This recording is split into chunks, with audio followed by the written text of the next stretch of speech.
remembers it. I know. It was not Earth. All right, the pyramids. The pyramids were built by extraterrestrials from Orion and Sirius B. The Hebrews did not build it. Sorry, they didn't build it.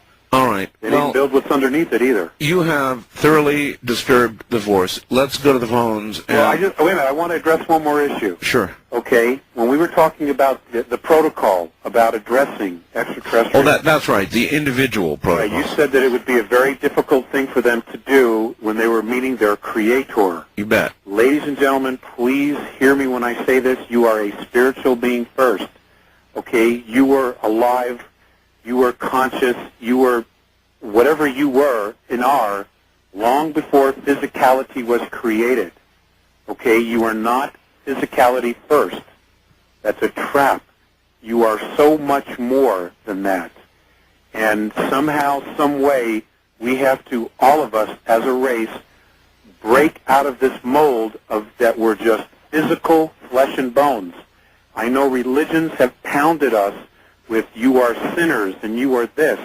I want you to know that the Andromedans have told me that the word sin is a pre-Sumerian word and it meant genetic defect.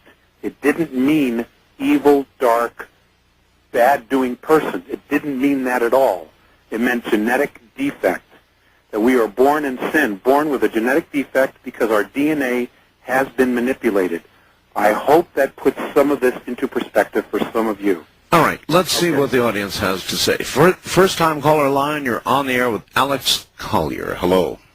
Yeah, how you doing, Art? Okay, where are you? Yeah, this is John from Austin, Texas. Yes, sir? Yeah, Alex, I'm really enjoying what you're saying.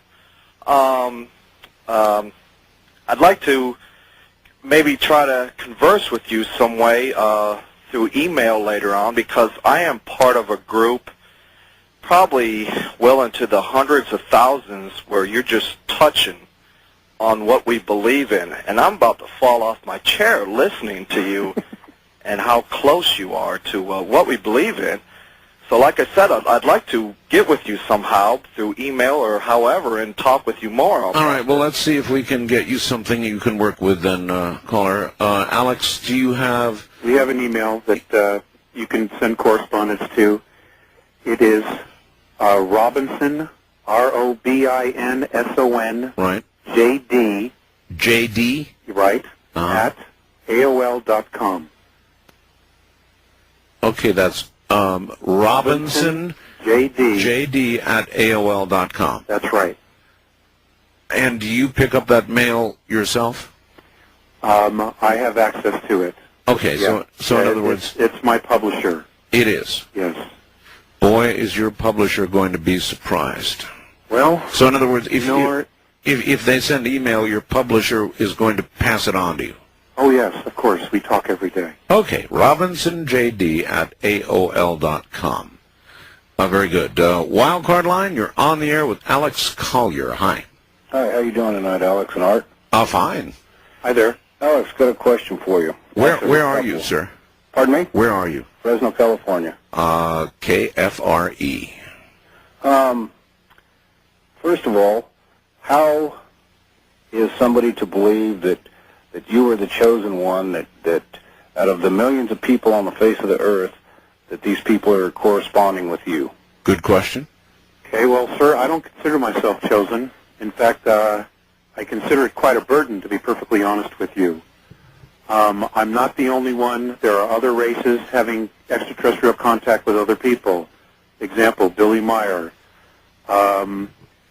Another gentleman that Sean David Morton is working with out of Florida, Adrian. There are many other people who have yet to come forward who are having contact.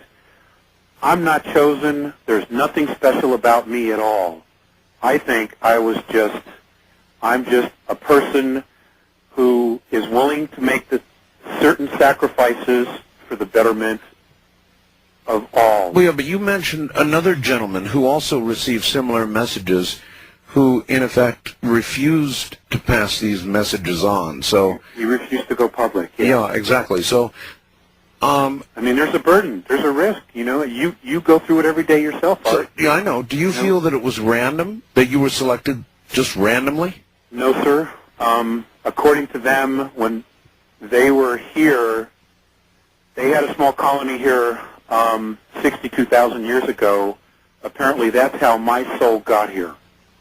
In other words, my soul lineage, part of my reincarnational past has to do with them.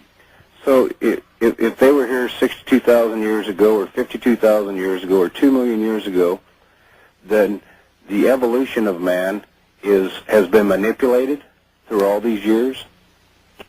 Not all the years, no, sir. Well, in other words, if they've been here, and as long or for longer than we have been here. There was a manipulation, for example, when the Anunnaki were here. Is that correct, Alex? Yes, sir, it is. All right, and then there was a long period where we were essentially left alone. That is exactly right, and now they are returning. But evolution happens around us all the time. I'm sorry, what? Evolution happens around us all the time. Yes, sir, but it takes tens and thousands and sometimes millions of years if left to its own. Do they have the power For example, you look at the fossil record of our planet. Yeah, he's got a pretty good point here. There is no evolvement of certain animals. They suddenly appear in the fossil record fully formed. Yeah. How did that happen? It's true. How did that happen? That is true. You have to ask yourself that. But on the other hand, you can take for example, a brook trout and raise 3 generations in complete darkness, and they soon begin to lose their eyes. That's correct. And so would we, I would imagine, if our sun went away and we somehow survived it without light, though it doesn't seem it's going that way with the Russians right now. No, they're going to blind us all. I would imagine that our eyes would begin to go away as well. Correct. Sir, I know you got a bazillion questions, and, I still have a lot of questions. I don't have all the answers. I'm just sharing what I do have. We've not covered a tenth of the information that I've been given. Yep, and we're doing the best we can. I'm doing the best I can.